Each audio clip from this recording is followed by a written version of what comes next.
శ్రీశైలం ఎడమ గట్టు కాలువ ఎస్ఎల్బీసీ సొరంగంలో చిక్కుకున్న 8 మంది కార్మికులను వెతికే రెస్క్యూ ఆపరేషన్ శనివారం మార్చి 1, 8వ రోజుకు చేరుకుంది. గత శనివారం ఫిబ్రవరి 22న పైకప్పు కూలిపోవడంతో వారులో చిక్కుకున్నారు.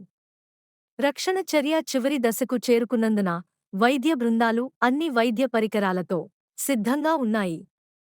మంత్రులు ఉత్తమ్ కుమార్ రెడ్డి, జూపల్లి కృష్ణారావు, ప్రధాన కార్యదర్శి శాంతికుమారి, అరవింద్ కుమార్, వివిధ శాఖల అధికారులు సంఘటనా స్థలాన్ని పరిశీలించి ఎన్డీఆర్ఎఫ్ మరియు సహాయక చర్యలో పాల్గొన్న ఇతర సంస్థలతో సమావేశమవుతున్నారు.